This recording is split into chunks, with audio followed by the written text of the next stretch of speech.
Nah, teman-teman kan di sini para 25 ya di sini. Oke. Nah, sebelumnya pada hari ini kita akan bahas tentang penelitian, entah itu nanti Ning Nada mau bahas kualitatif atau kuantitatif ataupun mixed method kayak gitu. Nah, selanjutnya teman-teman kita sapa dulu Ning Nada di ini. Gimana nih kabarnya nih? Boten redek kok ya. Gitu. Iya, anak mentor ya. Baik nih, sebelumnya sekilas mungkin teman-teman lebih kenal Ning Nada ya daripada saya. Ning Nada ini sekarang adalah pembina UKM LKP 2M ya nih. Pelatih. Oh pelatih. Jangan pembina Nanti marah nanti istrinya Gus Aziz Oh, itu. saya nanti dihantam. Udah awal-awal udah tipu nih. Oke, tanpa berlama-lama lagi nih karena jamnya udah kesorean. Lanjut saja kita serahkan kepada Ning Nada. Oke. Assalamualaikum warahmatullahi wabarakatuh. Ya jelas waalaikumsalam Bang. Waalaikumsalam. Jawabannya Rano sing liyane. Sebenarnya ini saya nggak mengharapkan yang terlalu formal ya, karena sebenarnya ini kegelisahan saya sama teman-teman lah, termasuk teman-teman pengurus. Saya melihat penelitian ini, bibit-bibit penelitiannya udah mulai turun gitu. Mungkin dia bisa, tapi untuk mengajarkan sulit. Padahal kalau kita dulu, kita tuh mungkin nggak terlalu bisa, tapi kita tuh bisa mengajarkan. Nah kalau sekarang itu bisa, tapi dia nggak bisa ngajarin kayak gitu dia. Jadi saya pengen membuat komunitas kecil di LKP sini, bahwa anggota pengurus, bahwa kalian itu harus pede, kamu tuh bisa penelitian, kamu tuh udah bisa ngajarin itu, nggak perlu kalian harus menunggu orang lain untuk ngajari kalian, tapi kalian tuh udah bisa sendiri. Nah kalian harus bisa memantaskan gitu, oh saya bisa gitu. Tapi sampean kan masih malu-malu, masih bingung-bingung juga. Nah itu juga kan kasihan nanti Gus Bintang, jurnalnya gimana ya Gus ya, saya pusing lihat orang ini gimana, ini awalnya gimana caranya memahami. Jadi saya pengen kalian membreakdown konsep penelitian dulu. Mungkin kalau saya jelasin kuan, mix atau dan sebagainya, kalian bisa cari di buku. Tapi yang saya mau kasih itu bukan itu. Tapi saya pengen kalian mencoba untuk saya kasih satu tema, terus gimana kalian tuh bisa membedah itu. Gimana kalian tahu, gimana kalian bisa menceritakan secara runtut kira-kira latar belakangnya apa, kira-kira nanti kalau mau memunculkan ide seperti apa, kira-kira masalah apa aja yang ada di dalam satu tema itu seperti apa. Nah itu yang menurut saya akhir-akhir ini tuh nggak ada di teman-teman itu. Mungkin kalau teman-teman untuk ngasih materi kual-kuan gitu bisa kalian, semua saya yakin semua orang di sini bisa. Tapi kalau kalian untuk membedah satu topik, sedangkan kedepannya kalian akan punya adik-adik baru, gak mungkin dong kalian dikasih topik, Gus ini topiknya kayak gini Gus, kira-kira ini nanti seperti apa. Terus kalian bilang, ya gimana ya, gimana gitu kan, gimana ini gitu kan. Nah saya tuh pengennya kalian fokus bahwa oh kalau ada tema seperti ini, lingkarannya apa, ini seperti apa, bahkan yang paling terkecil dari jurusan kalian masing-masing, nggak usah jauh-jauh. Ketika kalian masing-masing punya jurusan, kalian jurusan apa, terus kalian ada ketertarikan di bidang apa, nanti ranah penelitiannya seperti apa. Nah saya juga pengen tahu konsep di situ. Untuk yang pertama saya pengennya ini setiap jurusan aja kalian bawa buku masing-masing atau kertas. Yang nggak bawa mungkin ada yang bawa binder, temannya dikasih. Terus aku tak kamu Mas, ingat kamu? Apa? Ikut tak kamu? Enggak. Gaya banget. Ini kamu rasa seperti. Pulpennya ada. Ini kalau ada mahasiswa nggak bawa pulpen, itu saya juga agak minus ya. Enggak kan sekarang udah zamannya udah canggih nih. Oh beda Bos. Pakai ini. Oh beda. Beda. Beda. Kalau kita menggunakan laptop itu yang belajar cuma otaknya saja, tapi kalau pakai pulpen mata melihat, indera kinestetik ini bergerak, itu menghasilkan pengalaman yang jauh lebih dalam memorinya. Itu udah old fashion yang tidak pernah tergantikan. Ini gaya belajar lama yang sampai sekarang pun kalau kamu lihat di Harvard, di mana masih pakai ballpoint itu. Iya. Maksud saya nulisnya kan udah di Jadi sama aja, mana Makanya aku antropolog itu iya. Cuma karena kita itu males rebek ya, Iya. nah sebagainya itu, padahal itu yang melekat. Justru yang mengenang dulu waktu saya belajar nulis itu, ketika membuat opini jelek itu dirobek-robek sama senior itu. Iya. Itu masih mengenang sampai sekarang itu, dan akhirnya termotivasi lagi. Tapi kalau sekarang malah marah, baper update status kan begitu kan. Gini aja. Iya kan gitu. Dulu Nada ini tugasnya apa sebagai junior di LKP, tahu nggak? Muatin kopi. Senior datang wajib buatin kopi. Dia manut begitu. Jadi sebelum anak-anak baru itu datang ya, kita kan pakai dulu konsep pedagogi pesantren gitu kan. Orang yang masuk LKP pertama kali itu harus nyantri dulu ya. Iya, betul. Ngapain? Bersih-bersih, buatan kopi dan sebagainya. Bagian dari apa? Tazkiyatun nafs, pensucian jiwa. Sombongnya diturunkan terlebih dahulu. Nah, ketika sudah sombongnya sudah turun, dia kosong, baru diisi ilmu. Nah, itu kayaknya nggak dijelaskan sama yang sekarang-sekarang ini. Iya, betul. Sehingga kehilangan akarnya gitu kan. Apalagi kamu nggak bisa basa-basi sama temen kamu, datang macak serius semua gitu kan, wajah-wajah serius, nggak memulai percakapan, nggak memulai menanyakan nama dan sebagainya, sehingga kemudian keikatan emosional itu menjadi kurang, kan gitu kan ya. Ketemu saya lari atau ketemu Nada dari jauh kelihatan Nada ya kan ya, langsung sembunyi ya, itu kan terjadi. Nah, kemudian Nada ini gelisah, apalagi saya di grup alumni itu aja udah sangat gemes gitu kan ya. Udah sangat gemes saya itu. Saya setiap kali direktur tuh kalau ada masalah mesti dulu tuh nggak bisa mengontrol emosi ya. Tapi karena saya sudah mulai rumah jauh, anak banyak, nah, akhirnya Nada lah kemudian bergerak kan. Nah gitu. Terima kasih. Lanjut ya seperti itu.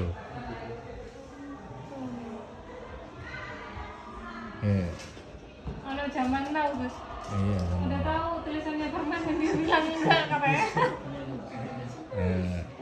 Gak apa-apa lah, adik-adik ini kan alumni alumni SD ya. Sekolah daring. Iya kan? Dulu perannya daring apa anu? Perannya daring apa ketemuan langsung? Oh, masih lah. Ini dari Gus. Ini Gus. enggak. Ya memang ada ya. Anu. Dulu ini harian dulu sama saya ini, setiap hari ya ke sini. Mulai Anda dapat Nggak ada orang atau nggak ada orang ya ke sini. Gitu.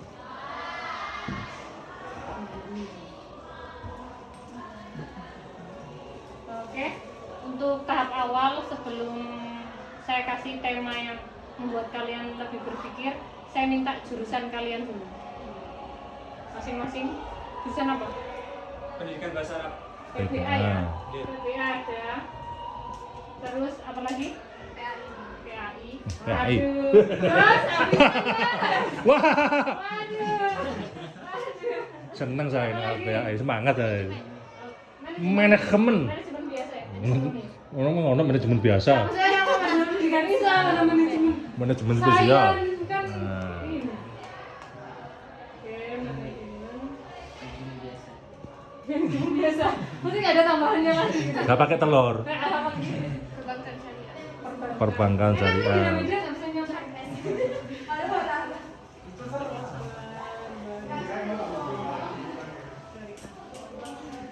Oke, apa lagi? Perbankan juga. Oke. Awalnya iya apa enggak? Iya perbankan. Oh iya ya udah. Perbankan. Apa nih? Manajemen biasa. Manajemen biasa. Ada 2 orang ya? Melasmen ya. Dua orang. Manajemen Terus? biasa. PSA. SA. Nggak boleh nyontek ya boleh sekali. Terus? Perbankan syariah. Oh, perbankan syariah ada 3. Ya. Kamu apa? Apa ya? Ayo. Akuntansi. Ini Akuntansi. enak akuntansi itu. Oke. Nah, dari setiap jurusan kalian harus breakdown.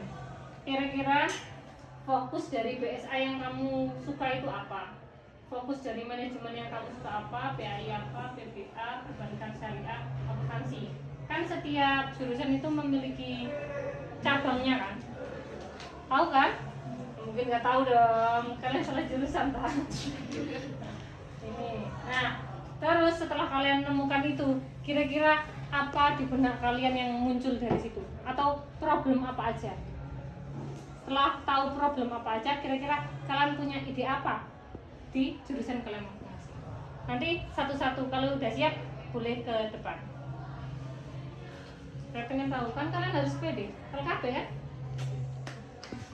Ini bukan kuliah ya, bebas saya ya. Iya, ya Dikira kan? kuliah ya. Iya, nanti kalau diajarin tak kan. Atau ada yang mau langsung ke depan Nah, tanpa berpikir nggak apa-apa. curhat boleh curhat ya. Asalkan bukan uang, kalau uang nggak bisa saya. Janganlah. Jadi pintar teman-teman ya di sini. Jangan UKM moderatornya.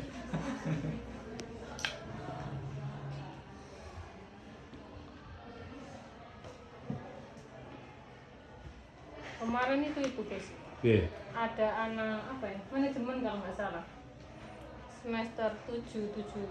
Dia itu tanpa skripsi kan bisa pakai jurnal. Terus anaknya tuh minta mau konsultasi sama aku bilang nggak apa-apa kalau mau konsultasi gitu. Tapi tak tanya, kamu tahu nggak di manajemen kamu tertarik sama apa? Saya buntu, nggak ada ketertarikan, katanya gitu. Terus tanya lagi, loh, terus mau ambil apa? Ini mau jurnal apa-apa? Nggak tahu, saya pasrah aja. Sampai ada ide nggak? Dari situ saya tuh mikir, kalau generasi ini, maksudnya yang semester 7 aja loh, seperti itu, gimana nanti ke bawahnya? Kalau masih ada yang nggak pede dengan kemampuan mereka, kan mereka udah kuliah kan, Gus, maksudnya udah dapat medpen juga. Jadi ya, jadi sekarang aku cek nunggu video rata yang Iya toh Gus. Ya, secara sederhana, ya, Pemateri kita secara sederhana penelitian itu menghubungkan dua variabel. Kalau saya dari PAI ya, Pak saya ingin neliti PAI. Kalau di PAI nggak bisa diteliti, karena satu variabel hanya bisa diceritakan kalau PAI. Maka kemudian harus ada dua variabel, misalnya dari konsep makro PAI itu misalnya saya turunkan menjadi metode pembelajaran. Nah, kalau kamu ingin berbicara metode pembelajaran, kamu kaitkan dengan apa misalnya? Oh, dengan karakter peserta didik. Nah, nanti kan ada dua variabel kan, antara media pembelajaran dengan karakter peserta didik. Media pembelajaran X dengan karakter critical thinking, berpikir kritis, visual. Kan dua variabel sederhana. Hubungan misalnya kalau perbankan, literasi keuangan, satu variabel dengan kemampuan bayar utang misalnya itu. Asumsinya apa? Semakin tinggi literasi keuangan, kemampuan bayar utangnya juga semakin tinggi. Iya. Misalnya kan dua variabel. Apalagi problem pinjol ya Gus. Nah, betul pinjol yang lagi fenomena yang menarik. Dan orang-orang daripada ke bank mending ke pay letter. Jadi misalnya ya, pinjol itu kan fenomena ya. Nah, agar dia bisa diteliti, fenomena itu agar bisa menghasilkan pengetahuan baru. Hasil dari penelitian kan pengetahuan baru nih.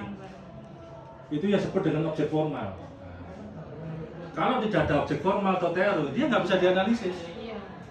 Misal ya, pinjol kamu teliti dengan misalnya dengan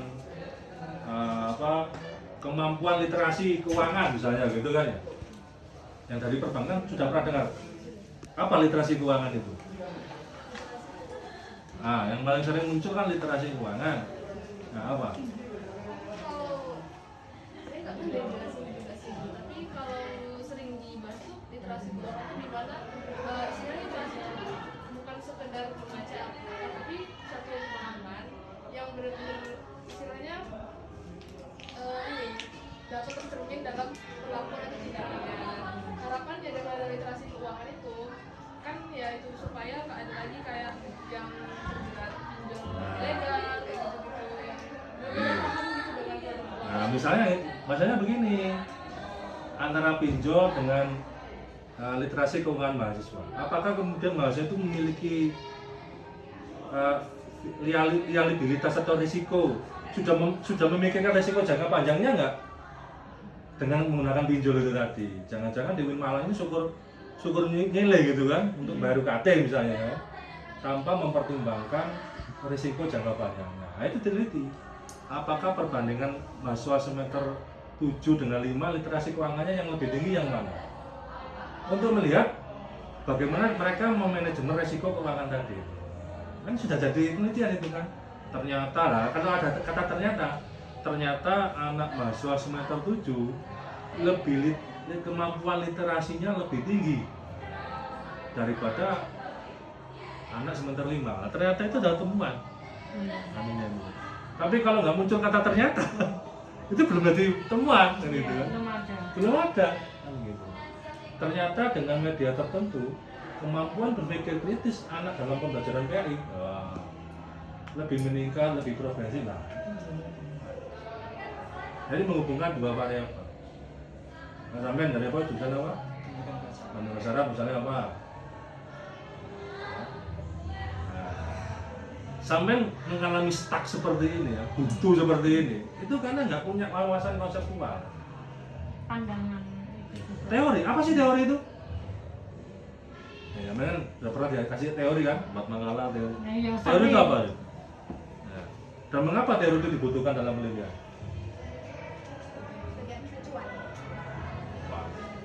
Udah tua.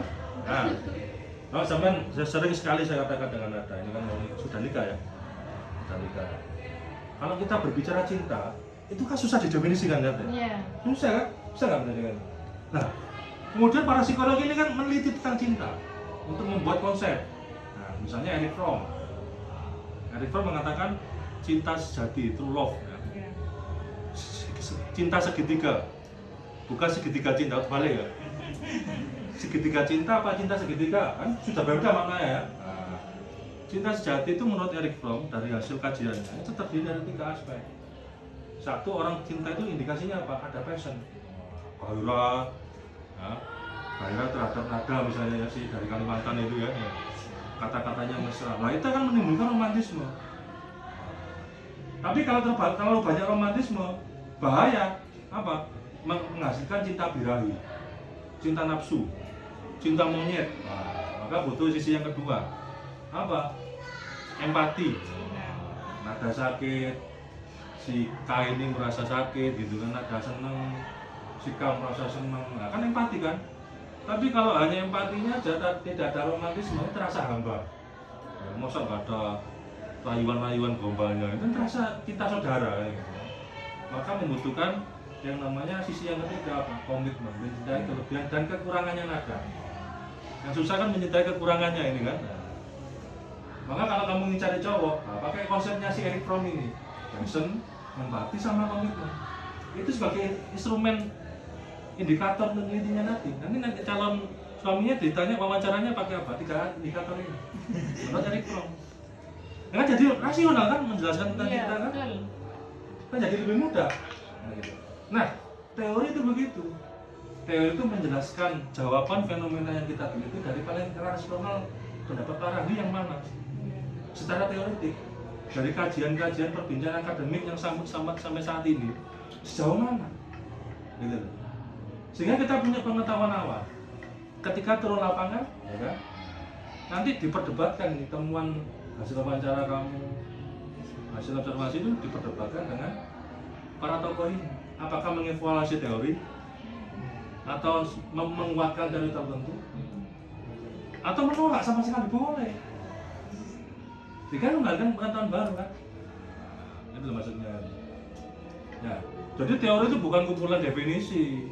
Wah, membuat kajian teori, ternyata isinya karnaval teori kan. Wah, Teori banyak.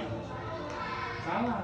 Kajian itu mengkaji mana yang lebih baik, mana yang lebih rasional, Mana yang lebih condong? mana yang lebih condong, menjawab persoalan dari segi keilmuan yang ada selama ini.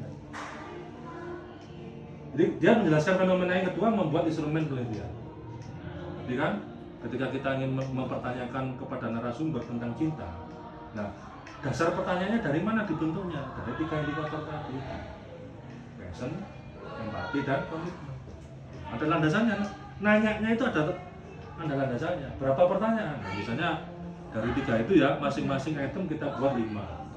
Berarti kan 15 pertanyaan itu kan, 5W 1H itu kan ya. Berarti kan nyambung antara teori dengan instrumen. Ya enggak? Jadi nggak syukur tanya gitu, biasanya ngawut arek-arek kan ya. Iya. Buat pertanyaan langsung gawe aja, diskusi dengan ini. Apa yang belum ditanyakan ya? Loh, bukan seperti itu. Dasar pembuatan pertanyaan penelitian adalah teori. Seharusnya sebelum acara ini semuanya belajar dulu. Iya kan Gus? Seharusnya pas sekarang lebih cepat. Terus nanti Loh, sekolah kan dimarahin, lumayan. Gus, ini cuma Sekolah lumayan. Lah ada saya ki data aja sudah lumayan dah. ya makanya Gus. Karena dulu kan enggak, ini aja tak loros-lorose kan gitu. Nah, Gus, orang paling nggak jelas paling sukses. Ada ya tahan bully dulu ya. Kita suruh apa, kualat. Ngelawan senior kualat. Letih deh kan. Gus sekarang lo siapa? Wisudayanti. Apa? Dikatain buluk, glow up. Sekarang gimana? Pengadilan Negeri Pasuruan. Alfi itu Mbak. Orang-orang LKP itu semakin kamu dibully, semakin kamu nggak Saya terenyuh sama Alfi ya. Alfi itu dulu sudah hampir putus asa. Mau kuliah tuh sudah nggak mau Oh yang selesai. Alfi itu. Alfi itu. Bayangkan aja ya. Ibunya itu guru cuci baju serabutan di rumahnya di anu itu. Ayahnya nggak bekerja ya. Udah ngomong ke saya, terus saya tak berhenti kuliah, saya tak bantu ibu saya di ekonomi saya dulu. Dia dari sini, angkatannya Dali. Tahu Dali? Sekarang di Kemenak Pusat. Kan kemana pusat sekjen kesenak itu. Dibilang kok semakin nggak jelas kalian di sini semakin sukses. Iya lah. Percayalah pada aku. Ya Mas yo kayak cangkuran ini dan sebagainya, bisa lah ya. Kayak saya begini ya, menghabiskan waktu sini. Dulu ya nggak percaya bahwa saya itu sejauh ini loh kan. Nggak ada yang percaya. Ibu saya sendiri yang membuli saya. Apa kan ngenteni orang kampus kalau duitnya dan sebagainya, masa depan suram gitu. Ya seperti itu. Memang orang tua kan berpikir realistis ya. Tapi ya daripada saya nganggur terlunta-lunta di jalan gitu kan. Ya mending kesini masih ada yang kepake ilmu saya. Dulu sering saya itu, yang mohon maaf ya, nitip KTP ke tukang tambal ban. Pacaran kemudian ban bocor ya. Nggak punya uang itu dulu itu. Uang cuma 2.000, ya gitu. Ke tukang tambal ban ya. Pak, Mas mau nyoba scrolling Mas ya. KTP saya mas dari kau loh. 2 hari baru nebus itu. Sering seperti itu. Tahun-tahun 2020 dan sebagainya. Jadi, tapi tetap yakin gitu kan. Nah, sinarnya penelitian itu membukakan jalan. Ya bisa sabar ya. Nggak iso langsung iso ya. Hari ini aja dulu sebelum ujian skripsi, ujian di UKM dulu. 1 lawan 7. Berani nggak? 1 lawan 7. Berani lah. Nah, berani lah. Ayo. Nada aja berani. 1 lawan 7 itu bagaimana? Nada melawan 7 orang dari kita. Saya bagian mepet. Nanti Gus Aziz bagian Quran gitu kan. Gus Bayu bagian apa? Lah begitu. Buat Bayu buat per paragraf diteliti, dikoreksi, ya kan? Waktu sepuasnya. Nah, sampai nada mengibarkan bendera putih gitu kan. Ini pemateri kok malah dia umbangin gimana ini? Nah, iya, terus. Ya nggak apa-apa, karena saya ini jarang ketemu nada gitu kan. Ini kan kerinduan-kerinduan yang sangat saya rindukan gitu kan ada. Kemana ada itu ketemu? Nah, iya. Aku sengaja cuma dulu di status waduh. Nada rek teko ya. Ternyata saya sudah dididik ini. Iya. Lu kapan mana merasakan kebahagiaan otentik seperti ini kan? Nah, dewe mungkin kalian mencari kebahagiaan di kafe atau saya cukup ke sini nongkrong banget nada membuli nada gitu kan. Nada semakin terbuli, semakin terdolimi, doanya semakin mustajab kan. Ya, itulah teorinya. Lu kan benar tuh. Betul. Oh, rek. Dan ini loh apa? Mungkin yang teman-teman udah sering lupa juga. Ketika senior-senior kesini dari berbagai macam, mungkin maksudnya latar belakang dan daerah. Mungkin kadang kalian ngerasanya, wah ada Gus ini gitu. Tapi kalian kadang nggak respect untuk segera datang. Dulu saya setiap ada senior datang, itu saya cepet-cepet kesini. Kan nggak kenapa? Kita nggak tahu rezeki kita datang dari mana dan kita juga nggak tahu ilmu apa yang bisa membuat kita berguna ke depannya. Itu benar-benar kalian bisa mengenal semua senior kayak saya. Hampir semua yang ada di foto ini saya ketemu. Kenapa? Karena saya suka tidur di UKM, bangun-bangun mereka udah ada di sini. Tapi mereka nggak pernah bilang ke grup, saya akan datang ke sini. Nggak mungkin. Sesibuk itu mereka. Nyempetin buat kesini tuh karena pas ada acara di Malang, terus ingat UKM, sini. Udah, mereka sih pikirannya senang-senang itu cuma gitu doang. Tapi kalau kalian bisa nemuin mereka, ya ada link-link tertentu yang bisa membuat kalian kedepannya semakin berpikirnya ya luas, channelnya juga banyak dan sebagainya. Jadi ya kalau dari saya ketika kita belajar penelitian itu ya kayak gini, kalian belajar. Kalau kalian masih kesulitan, tanya ke sini. Ini ada Gus Angga, ini ada saya, atau mau tanya moderatornya juga nggak apa-apa. Saya percaya sama moderator saya. Ya Min ya, saya juga percaya sama modal dengkul ya. Membuka acara tuh, ya siapa yang nggak iso. Mosok lah kelemo. Yang lagi yo apa sih yang sekarang itu bodoh itu bukan karena nggak mau baca, malas aja kan. Iya loh. Saya pernah sekali DO ya, DO kuliah ya. Iya. Saya DO kuliah di 2014 sampai 2022 DO. 2024 sadar kembali daftar mana ya. Ya daftar lagi nih kuliah S3 ini kan begitu. Tapi dengan spirit yang berbeda. Waktu dulu 2014 nekat ya. Maksudnya nggak punya kemampuan lulus, nggak punya keberanian menembus fokus dan sebagainya. Sekarang berani saya sekarang ini kan. Dan apa? Nah, saya seperti ini. Saya ngomong sama si Rifka ini kan. Nah, Rifka ini gimana? Kita ini meskipun kecil seperti ini itu nggak kalah kita. Bersaing dengan UNER, dengan kampus-kampus bagian yang lain. Karena saya sendiri sudah merasakan atmosfer bagaimana universitas di luar negeri, UGM itu seperti apa, di Maroko seperti apa, di Turki seperti apa dan sebagainya. Sudah pernah merasakan itu. Dan nggak jauh beda dengan gaya halakau kita seperti ini. Malah kalau di luar kayak Cina aja, ya belajarnya kayak Ya gini. kayak gini. Kalian nggak usah berharap yang Ya. terlalu kayak guru dan murid gitu. Enggak, malah yang cepet kayak gini. Jadi semakin kalian udah nyerap di luar, terus di sini kalian tinggal beradu argumen sama saya, kalian akan dapat lebih banyak. Tapi kalau sebaliknya, kalau kalian tadi pas nyampe sebelum kesini sama ngerasa sama emang benar-benar kosong, ya, makanya diisi biar nggak kosong. Betul, iya. Gitu. Saya pernah ya ke kampus pertama kali di dunia. Di mana? Hah? Ayo sama ngerjain. Hah? Udah jadi. Saya pernah ke kampus sebelum Al-Azhar University. Al-Azhar itu kan di Mesir. Saya pernah kampus pertama kali Islam itu ada di mana? Korowi, di kota Fes. Di tengah gurun itu, di Gunung Sahara, kota Fes itu ya. Itu yang kemudian melahirkan Ibnu Rus dan sebagainya. Itu ya berbasiskan tiang-tiang masjid. Kampusnya itu masuk gang gitu. Sebelum Al-Azhar itu. Yang kemudian orang-orang kan pergi ke Andalusia itu kan. Iya. Andalusia itu. Kita di Tanger itu udah kelihatan itu. Anunya Lionel Messi itu ya. Cuma terbentur visa. Karena kita kiri, kalau masuk ke Spanyol kan minimal 100 juta itu visanya. Di tabungan kita itu. Nah, kita itu pada waktu itu ya gembel-gembel internasional kan ya. Bodoh nekat aja itu kan ya. Jadi kita kalau meneliti itu ya dana kan cuma sedikit ya. Dulu cuma 200 juta. 200 juta itu yang berangkat 4 orang ya. Dapat 4 orang kemudian nanti teranginnya. Ini ngomong langsung tulis sudah ketemu idenya. Ya. Sebagai kelinci percobaan. Kita harus testing. Coba. Ting ting ting. Bisa nggak kayak Tapi judul? jangan nyesel ya sini. Hubungan dua variabel. Kita lihat. Siapa namanya? Di kanan nggak apa-apa. Ahmad ya, jurusan apa? BSA. BSA. Ini anak buahnya isi Rifka ini. Adiknya tolong ini di Anjani Rifka ini. Ya. Apa itu? Penerjemahan. Hubungan dengan apa penerjemahan?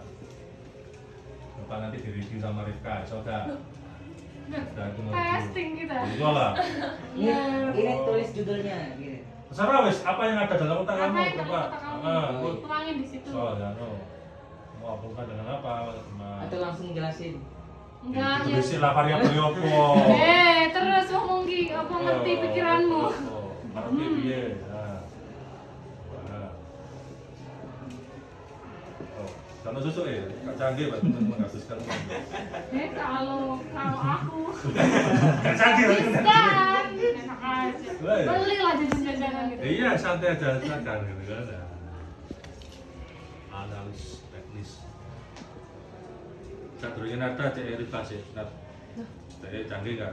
Loh, ya iya Gus. Latihan. Bahkan kita tuh nggak usah nggak apa-apa. Iya, Kita kan makanya. menemani belajar. Paling ditinggal aja sak. Iya. Moderatornya nggak apa-apa Gus. Iya, Tidak coba kamera. dites. Wis sinau durung iku, ha. Moco. Ayo latihan. Ya, kabiro apa kabiro iki? Kamu kabit apa kabiro? Kabiro lah, itu coba. Di review, bisa gak? Nangis gak apa-apa, habis itu nge-review ya. Mencak-mencak gak apa-apa. Itu istifadah itu Gus.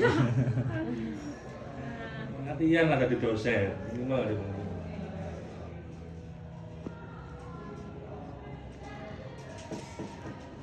Ini judulnya. Jelasin. Iya gak apa-apa. Latihan, ngombe sih, ngombe.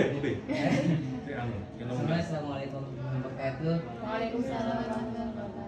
Ya, jadi Ngombe tuh aku terlarang kan tunggu. seperti yang saya sebutin tadi jurusan saya adalah BSA, itu Bahasa dan Sastra Arab. Jadi dalam sastra Arab itu ada fokus penjurusan, yang mana ada beberapa penjurusan di sana. Ada diplomat, pengajaran, penerjemahan, jurnalistik, pariwisata, sinematografi, dan lainnya. Nah, saya itu sudah mengambil fokus pada penerjemahan. Nah, di sini adalah judul yang ingin saya angkat, yaitu analisis teknik penerjemahan dalam orasi Abu Ubaidah di channel YouTube Arab Tutor. Nah, sebelumnya saya ingin menjelaskan, pertama Abu Ubaidah ini, ya teknik yang saya gunakan ini namanya teknik Molina dan Albir.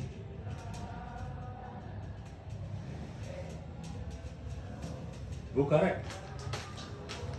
Contoh saya awal ya. Yaitu Abu Ubaidah.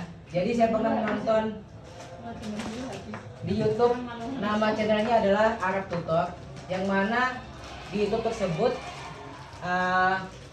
channel ini menerjemahkan apa yang disampaikan oleh Abu Ubaidah. Abu Ubaidah ini adalah salah satu atau jubir dari Brigadir Qasim yang ada di Palestina.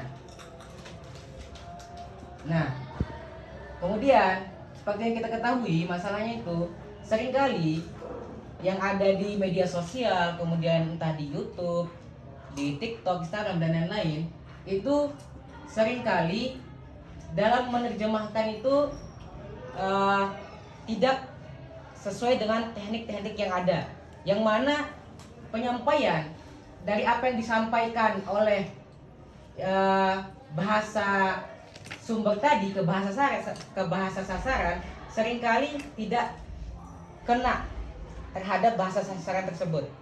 Karena memang dalam menerjemahkan itu kita harus mengetahui budaya dari bahasa sumber dan juga budaya dalam bahasa sasaran itu. Misalnya dari bahasa Arab diterjemahkan ke dalam bahasa Indonesia. Nah, seringkali misalnya saat menerjemahkan misalnya sudah berapi-api penerjemahannya menggunakan bahasa yang bagus, tapi saat diterjemahkan ke bahasa sasaran itu seringkali tidak tepat. Nah, oleh karena itu di sini saya ingin menganalisis teknik yang digunakan dalam penerjemahan yang disampaikan oleh orasi atau dalam orasi Abu Ubaidah itu di channel YouTube Arab Tutor. Nah, di sini saya menggunakan teknik yang dikemukakan oleh Molina dan Albir. Nah, dalam teori Molina dan Albir ini, dia itu menggunakan beberapa teknik penerjemahan, ada sekitar 18 teknik penerjemahan, ada teknik harfiah, kemudian ada teknik amplifikasi, kemudian adaptasi, dan lain-lain. Nah, dengan dengan objeknya tadi yaitu yang ada di penerjemahan yang sudah diterjemahkan oleh channel ini, itu yang saya jadikan sebagai objek untuk meneliti. Jadi saya akan mengambil sampel daripada apa yang sudah diterjemahkan dan apa yang akan disampaikan oleh Abu Ubaidah ini misalnya bahasa Arab dia sampaikan, berarti kita harus mengetahui apa yang disampaikan, bahasa Arabnya apa, kemudian apa yang akan diterjemahkan oleh channel ini. Jadi gambaran umumnya seperti itu. Oke, monggo. Lihat, ayo apa review ini soga itu. Kayak itu. Ditulis bener apa enggak? Maju. Dianalisis variabel independen mana, variabel dependen yang mana. Jelasno lek gak paham variabel iku apa. Kan anu apa. Nah, untuk variabelnya itu variabel yang terikat sama fokusnya itu di variabel ini, yaitu mengenai teknik penerjemahan. Berarti teknik penerjemahan itu variabel apa? Independen atau dependen?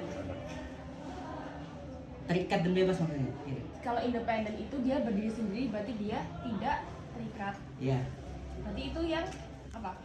yang independen Ya. Kemudian yang dependen ini yang terikatnya yang di channel ini. channel YouTube. Oke, tadi kan dijelaskan ya. Jadi penelitiannya itu untuk menganalisis teknik terjemah sesuai dengan teori dari BSA gitu kan. Kira-kira ada berapa teknik? Ada 18 teknik kalau menggunakan teknik yang ini. 18. Teori Molina dan Lembir.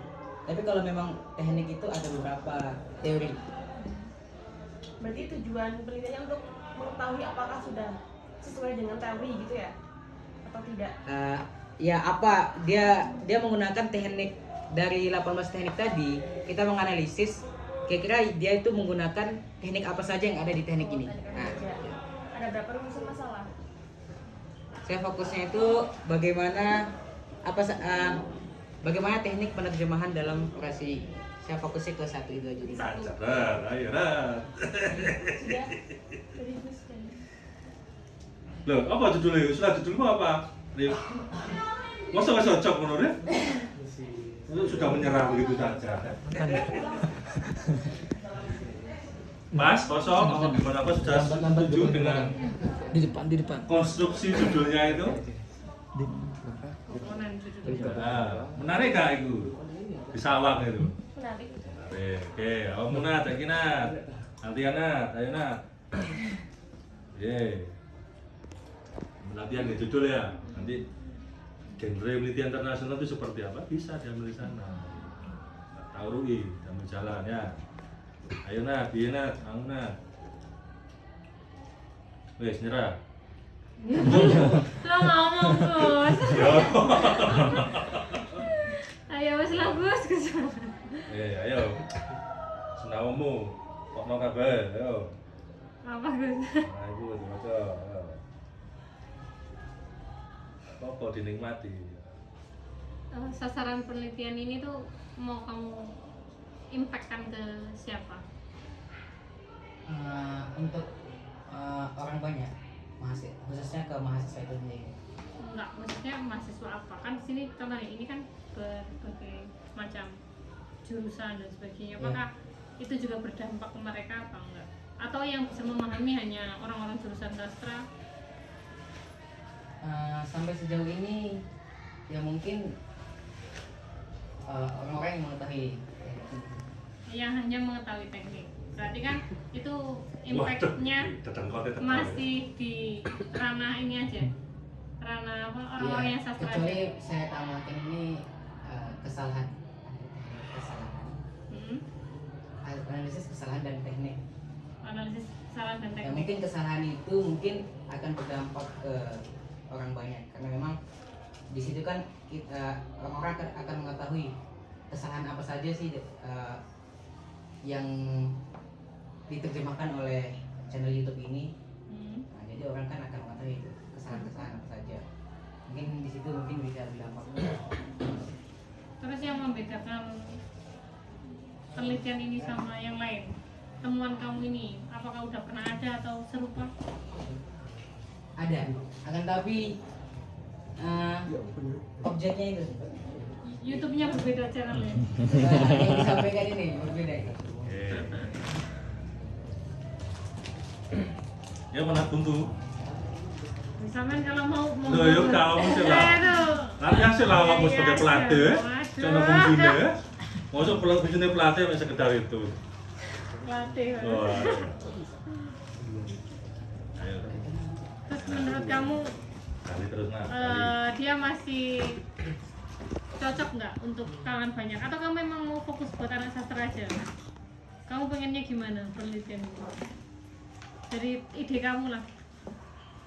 Kalau dari saya mungkin kesalahan dan tekniknya.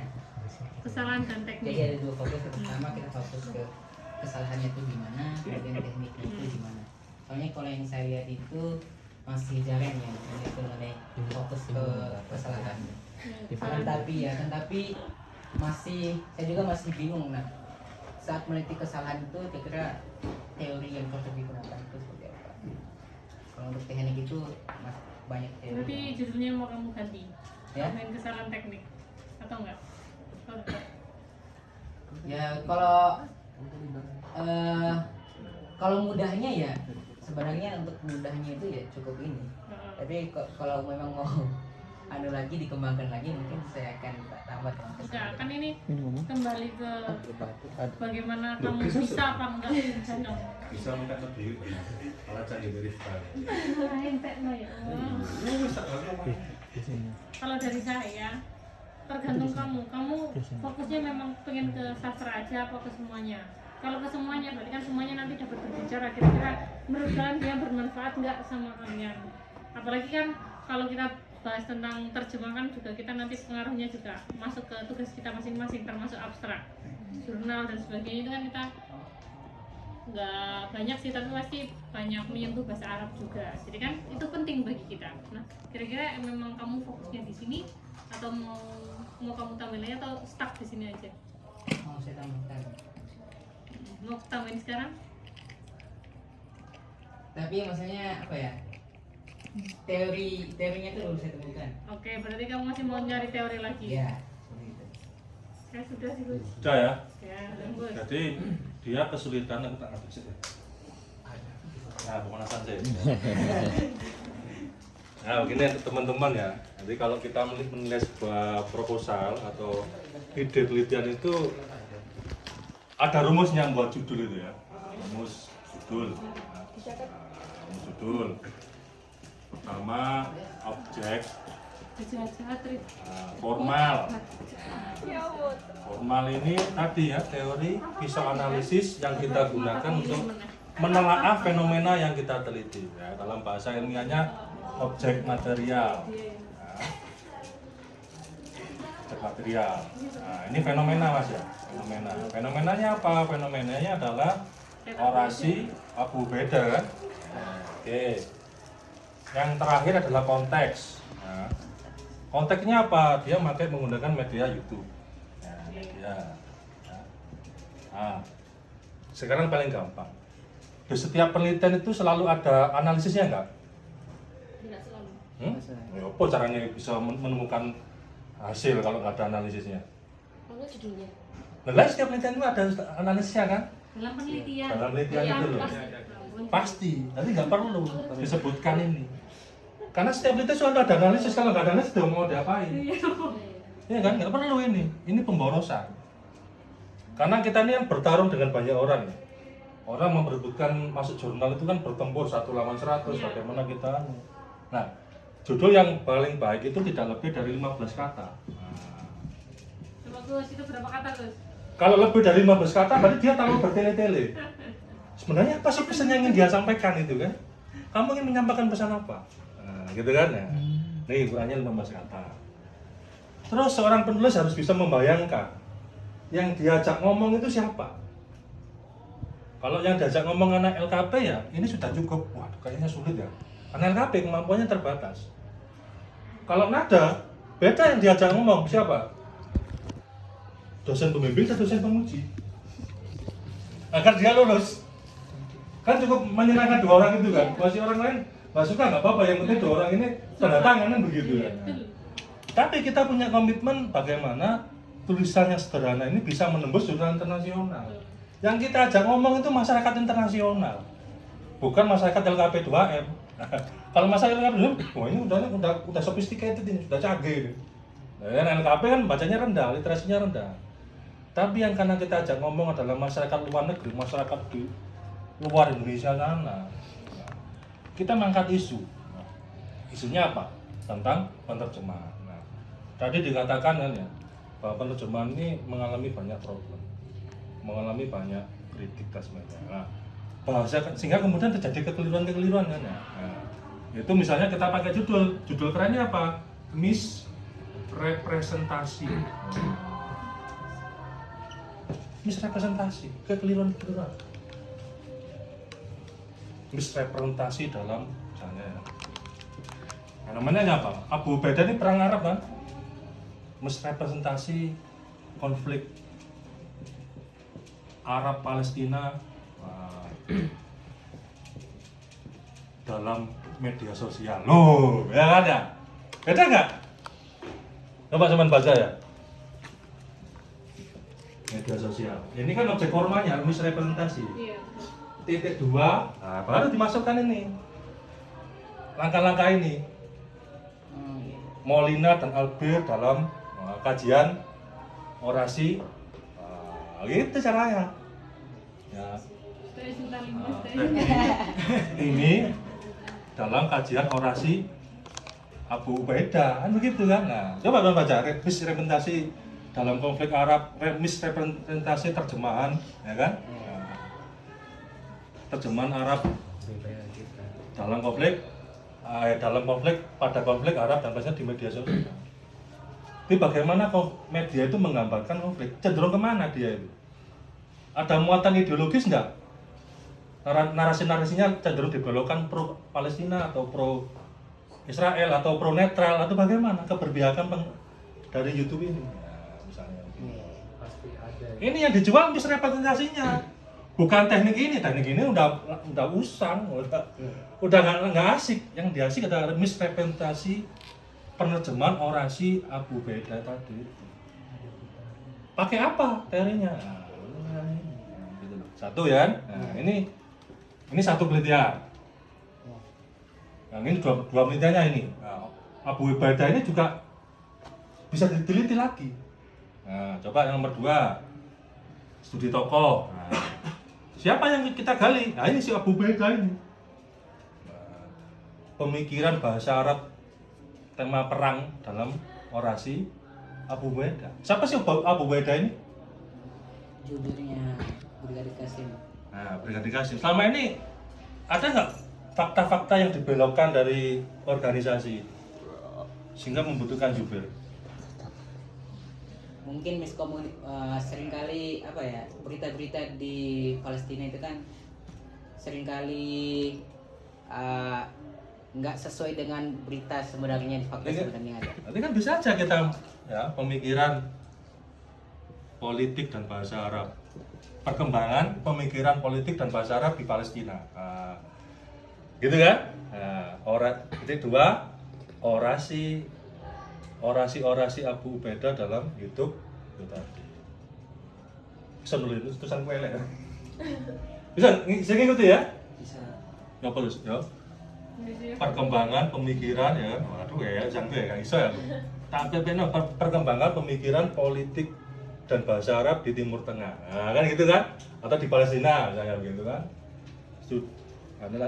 Titik 2-nya tadi kajian orasi Abu Ubaidah dalam media YouTube tadi itu. 2 kan? Nah, 3 apalagi? Ini mediatisasi YouTube-nya. Ini namanya kajian mediatisasi. Jadi sekarang ini ditandai dengan adanya era new media. Wah, Gus ini dari mana sih informasi seperti ini? Sampai ngawur atau enggak? Saya ngikuti perkembangan jurnal-jurnal. Kalau kita belajar dari politik kelas dunia, rasanya beda dengan membaca jurnal lorong. Jurnal lorong itu sistemnya kebo semalam ya, ngumpul bareng gitu kan, akeh mangane daripada nulisnya gitu kan. Hanya sedikit ilmunya. Nah, sampai nanti coba lihat di Simago ya, Simago. Simago ini pemeringkat jurnal, lembaga pemeringkat jurnal. Yang bagian manajemen, lihat di subjeknya itu kan business and management. Ya.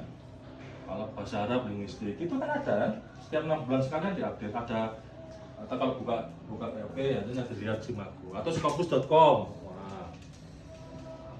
Jadi kalau sampai nulis tentang perjemahan ya ikuti. Sekarang ini tren-tren di jurnal internasional apa yang diperbincangkan? Isu-isu apa? Iya. Oh, isunya berkembang di sana. Nah, kamu kontekstualisasikan di Indonesia. Saya konsep. Ya begitu. Nggak usah mikir dari nol susah. Nggak terlatih soalnya kan. Kayak entah saya. Jujur-jujur aja kan gitu kan. Nah, ini misalnya karena jurusan PBA ya, teknik perjemahan dan orasi ini dalam pembelajaran bahasa Arab bermasalah enggak? Misalnya, contoh ya, yang paling sering saya meneliti di Jepang, ya, meneliti tentang ada problem penerjemahan di sana. Problemnya apa? Orang Jepang itu nggak bisa huruf mati. Ngomong huruf mati itu nggak bisa. Padahal nama Tuhan siapa? Allah. Orang Jepang bisa nggak ngomong itu? Nggak bisa. Bahasa Jepang itu tidak mengenal kata sifat ya. Dalam Aqidatul Awam itu nggak mengenal kata sifat. Jadi orang Jepang itu bingung menerjemahkan sifat wujud kitab bako itu bingung. Apalagi penerjemahan Al-Quran, bingung lagi itu. Huruf kata gananya itu peluang besar men bisa ke Jepang itu. Loh serius. Memang kalau punya ide itu kan, nanti nggak ada yang siapa saya ke Jepang ya dengan Pak siapa di Winmalang, nggak begitu. Susah orang Jepang itu ngomong karena jumlahnya cuma 280.000 orang Muslim di Jepang. Ya. Mereka kalau hafalan lewat mana? Hafalan surat-surat pendek, nggak ada ustaz. Lewat mana? YouTube. Tugas kamu ngapain? Fuskah nggak dia itu? Makhorijnya bener nggak? Tajwidnya bener nggak? Itu sederhana. Bisa kita penelitian nggak perlu ke mana-mana, lihat YouTube. Itu hal yang paling kecil yang dibutuhkan orang Jepang. Oh enak nggak bisa jadi kamu bisa belajar Jepang nggak? Khutbah dalam bahasa Jepang misalnya banyak sekali dibutuhkan. Apalagi menghadapi orang IPB, tahu IPB? India, Pakistan, Bangladesh. Iya. Kamu membuat materi penerjemahan ya, coba diterjemahkan Al-Quran dalam bahasa Jepang atau kitab kuning atau apa atau Arabia Banaya Daik ya dalam bahasa Jepang, nanti kamu kirim ke PCI NU sana atau Muhammadiyah sana, siapa tahu nanti diundang untuk mengajarkan hal seperti itu. Buku kecil saku membelajar anak bahasa Arab terjemahan Jepang untuk anak kecil ya, second generation. Banyak sekali orang-orang yang menikah orang Indonesia dengan Jepang ini punya anak, ya kan? TPQ-nya gimana? Iya kan? Ya, gitu caranya menangkap peluang. Jadi kalau meneliti itu bayangkan bahwa kamu itu akan berhadapan dengan orang-orang di luar negeri. Harus berani. Jangan membayangkan ketemu nada ya mantuk-mantuk aja kalau seperti ini. Karena dia terbatas. Ya, tapi itu tadi. Nah, ini ada kan variabelnya banyak kan? Teknik terjemahan, orasi, dua variabel, Abu Beda 3, YouTube ini 4 jadikan satu, gaduh-gaduh, akhirnya nggak susah mengkonseptualisasikan menjadi judul. Nah di teknik, jadi posisi judul itu cuma 2 variabel. Saya ingin menghubungkan penerjemahan dengan orasi, cukup, ya kan? Penerjemahan dengan media YouTube, dua variabel. Abu Beda dengan YouTube, 2 variabel. Abu Beda dengan terjemahan atau beda dengan orasi, cukup. Sederhana. Yang dimintai peneliti sebenarnya itu bahasa sederhana namun mudah dimengerti. Ya rasanya ya. Iya. Belum apa-apa ini, nggak sampai nangis. Masih pemanasan. belum keluar umpatan-umpatan bahasa binatang itu. Iya. Harus begini. Nah, coba feel-nya rasakan dulu. Orang itu kan orang luar negeri, orang Amerika itu membuat judul, membuat tulisan itu berapa kali dibaca? 8 kali. Dibaca nggak enak, diulang, dioret lagi, ditempel di rumahnya.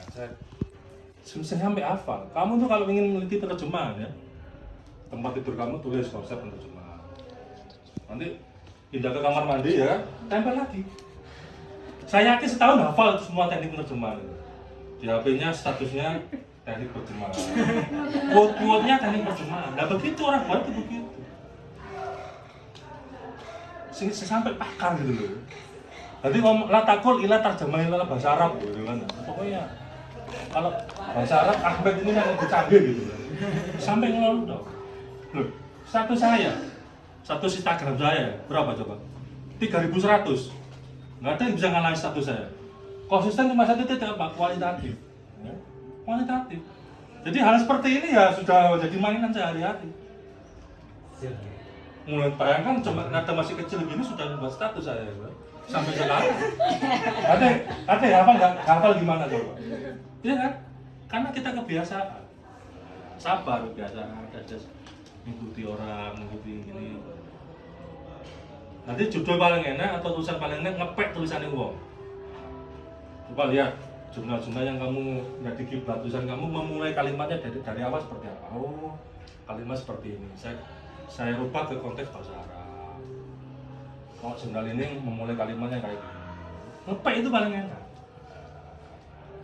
Jadi, coba nanti ada ngasih Simago tahu kan Simago kan? Nah, nanti diajari cara browsing Simago dan sebagainya. Pak, nggak bisa bahasa saya dulu ya. Neliti di Maroko itu pakai bahasa Arab apa enggak? Saya kita baca ya kan ya. Di PKPBA itu dapat C saya itu. Ya kan? Yang lain dapat D di kelas saya itu kan. Karena saya ketua kelas. Jadi Ya ampun nih. lumayan. Ketua kelas sana sering hubungi Pak Mitaluda, dosennya dia itu kan. Pak Mitaluda. Di Lala kita membuat proposal di sini, nyuri-nyuri ilmunya debatnya Gus Aziz sama Gus Babur, kita curi seret. Di Lala keterima ke Maroko. Di Maroko bahasa Arabnya kan beda dengan bahasa Arab pada umumnya ya. Bahasa Maroko apa? Bahasa Arab Darija. Bahasa Arab Darija itu campuran Arab dengan Prancis karena dulu jajahan Prancis itu. Nah, Pak Bati ngomong bahasa Arab nggak terjemahin, saya aja susah banget bingung itu. Ngarang itu akhirnya berimajinasi penelitiannya. Ya. Kita berinteraksi dengan apa? Menggunakan HP ya. Ngomong HP begini kalau pakai Google Translate nanti didengarin sama dia begini. Begitu, tapi nggak jelas itu kan. Akhirnya ngarang-ngarang. Nah sekarang tahu ya tadi ada ya. Nah, caranya itu ya, pakai ini aja pakemnya ya. Formal itu teori. Teori itu apa? Konsep. Betul. Analisis, bisa analisis. Pendapat para ahli yang paling meyakinkan, rasional yang bisa kira-kira meyakinkan dalam menjawab fenomena yang sedang kita teliti. Sarung itu kalau kita teliti, sarung itu fungsinya sederhana. Kalau kita nggak pakai teori kan ya. Tapi kalau kita baca para antropolog, fungsi sarung ternyata 50 lebih. Wah, buat piknik, buat kabur dari rumah, kabur dari penjara gitu kan, tarik tambang dan sebagainya. Sehingga kemudian menjadi menarik fenomena itu. Nah, kalau nggak ada teori, nggak bisa dianalisis, hanya bisa bercerita. Gitu. Nah, makanya harus menguasai benar nih. Sekedar teori sebagainya. Karena nggak paham fungsi teori. Keliru menempatkan teori dalam membahas sesuatu. Si Ahmed ya, bisa dilanjutkan ini ya. Kapan kita ujian proposal ini kan? Di dalam UKM. Ya. Kalau UKM nggak punya, kita bandingkan. Ya ada. Iya, nggak masalah. Sebenarnya ini sudah saya tulis ini. Oh lah, ngapain nggak di print? Ngapain nggak di print? Tapi udah jadi ya tulisannya. Ya. Terus gimana? Kamu bandingkan dengan saya ini tadi, ya? Lebih menak. Ya, Jadi penelitian yang baik itu ada 3, ya. Ada 3 kriteria penelitian yang baik. The good teacher, the good research, the superior research, dan the greatest research. Nah, ada ini kalau peneliti itu ada 3 level ya, ada 3 apa? Tingkatan atau pakot. Nah, bahasanya apa?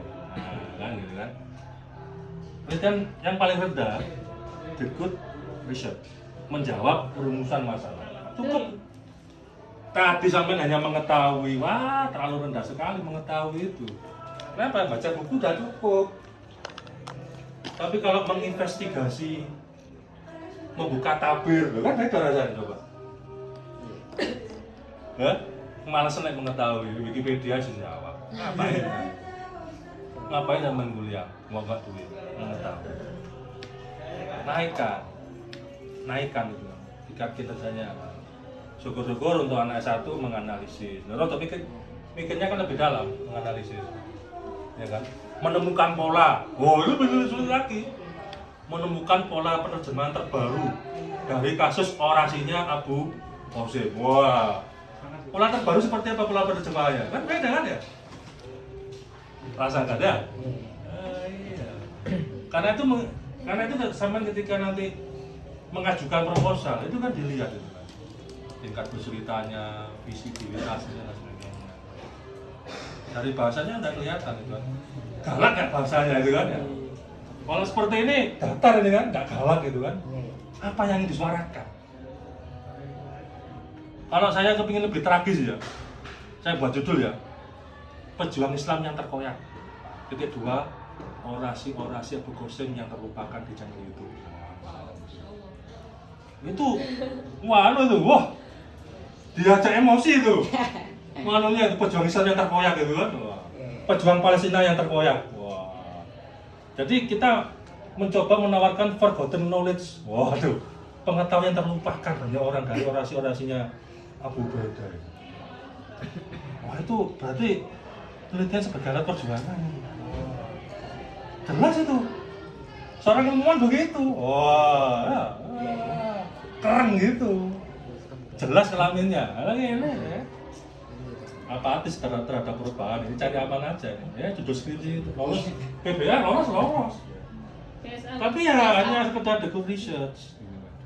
Belum ke superior research. Iya, SIP saja saya buang gitu kan di sini. Kenapa? Sumber kemaksiatan. Banyak yang ngetip nanti jadi sesat gitu kan. Karena udah tahu. Iki ben kok iso lulus aku yo. Tahu judul skripsi saya apa? Ma'rifatullah, gitu kan. Ini apa ceritanya? Arab PAI kayak iso bahasa Arab, ya kan. Lulus 10 semester berarti Ma'rifatullah. Kan gak logis. Daripada dikutip banyak orang, dibuang gitu. Udah tahu selalu perlu penelitian. Masa kan? Nah, jadi harus berani. Kalau ingin memperjuangkan Islam dengan jalur penelitian, ya tadi. Itu mazhab kritis begitu. Apakah boleh dalam penelitian itu pertanyaan pertama kualitatif, pertanyaan kedua kuantitatif? Boleh. Sangat boleh. Karena untuk apa? Untuk menghasilkan the superior research. Nah, naik ke level yang kedua. Penelitian yang bisa menggerakkan orang. Melakukan sesuatu apa yang dilakukan oleh penelitian tadi. Saya ingin kemudian mempopulerkan penerjemahan yang efisien, efektif, yang lebih inovatif kepada masyarakat melalui penelitian ini. Menggerakkan orang kan, tidak sekedar memberi pengetahuan kan, tapi menggerakkan. Kan beda, apalagi di greatest research, menginspirasi banyak orang, membuka kesadaran baru bahwa Abu Ubaidah ini hanyalah salah satu tokoh yang terlupakan dalam garis perjuangan Islam di era modern. Maksudnya begitu. Saya ingin membangun kembali militansi seperti Abu Ubaidah di Indonesia, misalnya begitu. Jadi bisa merefleksikan sebuah fenomena menjadi kesadaran bersama, kolektif consciousness. Kamu kalau bisa seperti itu, wah, ini memang harus disetujui, nggak bisa dibantah ini orangnya. Nah, gitu. Siap. Harus Spartan gitu, meledak gitu ya, nyala gitu kan. Ya. Tapi kalau kita kemudian datang ini lemes gitu kan, nggak ada optimisme, judulnya juga nggak garannya, dari performa aja nggak meyakinkan gitu kan. Ini uang negara 10 juta atau 100 juta ini mau dibawa kemana sama dia ini? Kan begitu kan, negara ini ngasih uang kamu 100 juta melalui kecerdikan, negara dapat apa? Masyarakat menjadi terpintarkan karena apa? Kan begitu. Pertanyaan yang paling sulit dijawab kan? Nah, ini sulit begini. Ya apa lagi? Ganti Gus. Mau ganti ya? Silakan. Aku tanya sih. Iya. Ini Makasih, memakan waktunya si Bukan Gus, biar yang lain itu Oh, iya. kan dia kayak udah persiapannya nggak persiapan Ya, kan nggak persiapan enak. siapa, iya. Nah kayak gitu. sampai puas ya nanti ya. Iya, Nanti siapa kalau yang jam puas 8 itu? belum selesai pindah ke lapangan basket. Ya. Kalau lapangan basket sampai jam 12 malam belum selesai, pindah ke kafe. Iya. Nah itu, dulu gitu. Sampai besok pagi. Sampai puas. Itu hal yang biasa yang saya lakukan dulu. Sama Gus Latif, sama ini dulu karena perempuan ya, nggak berani malam-malam. Tapi kalau kita liga diskusi itu udah sampai pagi. Nah, itulah namanya diskusi itu kayak gitu. Lanjut siapa? Kita memberi solusi ya. Masalah ini ya bumbungnya. Sini loh, kalau nggak berani nyoba kamu nggak. Iya, ayo. Anak buahnya Agung Prasetyo sekarang di Yordan ini kan. Ya, ya. Luar biasa tepuk tangan. Burung.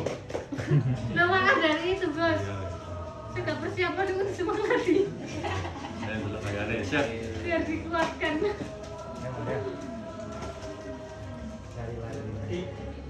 Mungkin yang ditangkap sama Gus tadi itu agak Udah beda 1 jam. sama Ya, bagus. yang ada ya.